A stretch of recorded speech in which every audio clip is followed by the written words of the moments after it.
Und wir bleiben im schönen Stadtteil Kalk, da wurde sie nämlich geboren. Trude. Vielleicht guckt sie von oben sich an, was hier unten in Köln wir so treiben. Und ganz sicher hätte sie zu allem den passenden trockenen Spruch. Trude Herr, von den meisten Kölnern bis heute verehrt. Manchmal konnte sie mit dieser Verehrung etwas anfangen und manchmal so gar nicht. Mit Köln verband sie nämlich eine Art Hassliebe. Heute, vor genau 25 Jahren, starb die Sängerin, Schauspielerin und Theaterdirektorin. Sie wurde 63 Jahre alt. Sag mal, Adele, kannst du dir vorstellen, warum er mir das angetan hat? Ja, Kind, um ehrlich zu sein, du weißt, ich bin der beste Freundin. Aber liegt dann nicht vielleicht daran, dass du in der letzten Zeit ein bisschen stark auseinandergegangen bist? Und der weiß genau, das sind bei mir die Drüsen.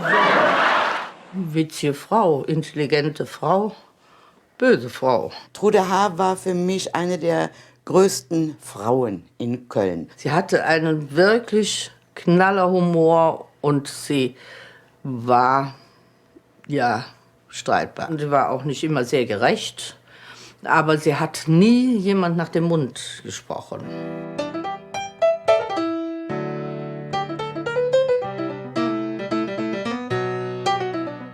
Dieses Kleid hat sie übrigens selber genäht. Hätte doch die ganze Fummel selber gemacht. Wer nicht genau hinsah und hinhörte, für den bediente Trude Herr bloß das Klischee der drolligen Dicken. Nicht übermäßig schlau, aber mit Herz und Schnauze. Ja, es ist wahr, Trude wog zu viel. 6, 7, 8, 1, 2, 3, 4, 5, 6. Das Gewicht hat meiner Karriere, wenn man von einer Karriere sprechen kann, eigentlich ganz gut getan. Also ich wurde dadurch typisiert. Ich konnte nicht mehr das Fach der jugendlich Munteren spielen, sondern musste mich eigentlich spezialisieren. Und junge Fette gab es nicht. Und dadurch war ich eben sehr gefragt. Ich könnte die Sahnetate, die ich mir lang gefressen habe, die könnte ich so an der Wand. Trude Herr, entbehrungsreiche Kindheit, nach dem Krieg erste Engagements bei einer Wanderbühne und dann im Millowitsch-Theater. Und Trude singt auch. Ich will keine Schokolade, ich will lieber einen Mann. Ich will einen, der mich küssen und um den Finger wickeln kann. Also ich muss sagen, ich habe die Nummer sehr gerne gesungen, aber nur 5 Jahre und danach konnte ich es nicht mehr hören. Das Lied passt in seine Zeit, die 50er und 60er, Unterhaltung der seichten Art. Für Trude Herr die Chance beim Film ein wenig Geld zu verdienen. Ein Glück, dass Sie wenigstens schlank sind. Ja, ich war ja auch 8 Tage krank. Ach, die Arme. Die Rollen als solche waren auch gar nicht so schlecht. Was schlecht war, war das Drumherum. Ich will auch nicht einmal sagen, die Regisseure. Es war der ganze sauertöpfische deutsche Spießertum, was da in den 50er Jahren so wahnsinnig verehrt wurde. Mitte der 70er erfüllt sich Trude Herr den Traum vom eigenen Volkstheater. Fast 10 Jahre lang stemmt sie im Theater im Fringsviertel ein Stück nach dem anderen auf die kleine Bühne. Freude erfüllt uns, Freudenspender. Sag Bertha, hast du sie noch alt?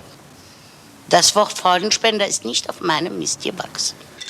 Die Stücke sind beim Publikum Riesenerfolge. Wirtschaftlich steht das Theater immer am Abgrund.